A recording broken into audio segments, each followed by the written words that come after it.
Vamos al cristalazo con Rafael Cardona. Rafael, atento como has estado, por supuesto, a lo ocurrido en Michoacán en las últimas horas.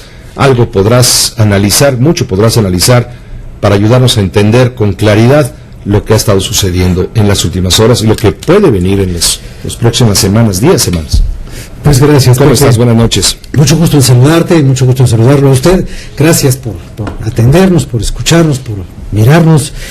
Y bueno, Pepe, a ver, no sé si alguien del público recuerde, o tú lo recuerdes, que cuando empezó todo este asunto del comisionado para la pacificación y el desarrollo integral de Michoacán, yo dije en este mismo espacio que sería bueno hablar de Michoacán dentro de un año, dije yo, y lo dije hace casi 3 meses. Y entonces tú me reconviniste y me dijiste, no, este es un asunto tan importante que tenemos que hablar de él casi día con día porque las cosas están cambiando. Yo debo reconocer que tú tenías la razón. Han pasado 100 días desde la instauración de una figura única en la administración pública de este país, que es la de un comisionado plenipotenciario que coordina todas las delegaciones federales presentes en un estado de la República y que determina la estrategia a seguir en un asunto. En este caso, el asunto de la inseguridad michoacana, que estaba llegando a grados verdaderamente de anarquía. La anarquía que se derivaba de 2 fuentes. Por un lado, la delincuencia organizada, y por el otro lado, los grupos de resistencia social o las guardias comunitarias que se oponían a estos otros, pero en algunos casos competían con estos otros. Eso creaba un tejido tan cerrado y tan difícil de entender que era muy complejo encontrar en dónde estaba la trenza de esos intereses. Y si todas las personas que se presentaban como defensores auténticos y espontáneos de sus conciudadanos lo eran en verdad, o se trataba de personas que estaban utilizando esa inconformidad para trabajar en favor de la delincuencia organizada. Entonces había ahí un juego de espejos y un juego de máscaras, la máscara sobre la máscara de la máscara enmascarada, que bueno, hacía realmente complejo abordar el asunto.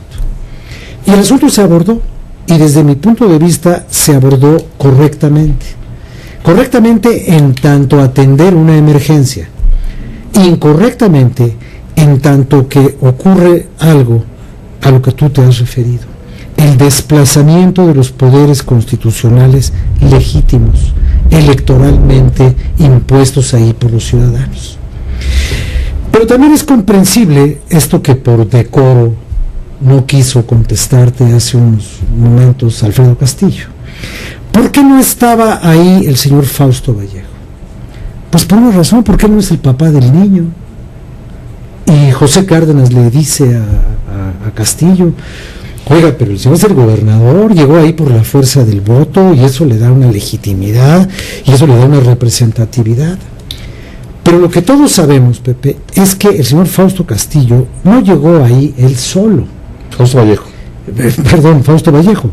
Fausto Vallejo llegó ahí como parte de un aparato electoral del Partido Revolucionario Institucional, y que su coordinador de campaña y después secretario de gobierno y después sustituto como gobernador interino y después, en contra de la opinión de muchas personas, nuevamente secretario de gobierno y hoy huésped de Almoloya, le ha marcado un destino irremediable al señor Vallejo.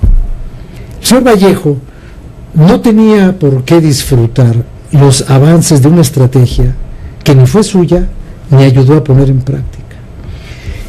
El gobierno federal encontró un camino de solución de un problema que el señor gobernador había enredado y que ahora vemos que su interino había complicado, no en el sentido de la complicación, sino en el sentido de la complicidad. Entonces, algunos dirán, es que las formas son importantes y el gobernador es el gobernador. Pues sí, el gobernador es el gobernador para las cosas que el gobernador puede hacer, pero no para estas que no puede hacer, y ese es el verdadero mensaje que yo creo que el gobierno federal le está mandando al señor Vallejo. Hoy más que nunca se aprecia su condición decorativa, y yo diría poco decorativa, protocolaria, y yo diría poco protocolaria, de cortar listones y hacer inauguraciones, y yo diría pocos listones y pocas inauguraciones. Pero si las cosas se hubieran quedado en manos del señor Vallejo, con el señor Reina soplándole en la nuca, pues estos principios de solución que ahora vemos no los estaríamos viendo. Que al esquema del gobierno federal le faltan muchas cosas y que tiene un grave defecto. Y el grave defecto es la tutela de la federación sobre la soberanía de un estado. Aquí también yo lo dije y lo sostengo, se trata de un recurso inconstitucional, de una figura inconstitucional que mal manejada puede convertirse en anticonstitucional. Pero también hay que reconocer que se trata de un mecanismo de emergencia y que ante la situación, cuando el barco tiene un agujero en el casco y se están hundiendo los marineros, los tripulantes y todo el mundo se tiene que salvar, se pueden pasar por alto los detalles jurídicos y no la esencia jurídica. El gobierno del Estado está en manos del señor al que se le entregó la elección. Sí, pero la operación de los programas especiales de la Federación frente a la ineptitud del gobierno estatal están en manos de los mecanismos legales, pero discutibles, que le están dando viabilidad al Estado de Michoacán, o por lo menos un principio de solución. Y eso empezó desde que los marinos tomaron el control de un puerto. Vámonos recio, aquí nomás nosotros entramos y nosotros salimos, y eso permitió agarrar los contrabandos de mineral. Entonces, si no queremos grandes remedios, pues entonces no tengamos grandes males. Pero en Michoacán había grandes males y hoy se están aplicando grandes remedios. A ver si duran. Vamos a ver. Muchas gracias, Rafael. Gracias, buenas noches. Gracias. El comentario, el cristalazo, Rafael Cardona en este espacio, su espacio de Grupo Fórmula. Hagamos una pausa, vamos a echar un vistazo a lo que está ocurriendo en este momento en torno a la reforma político-electoral.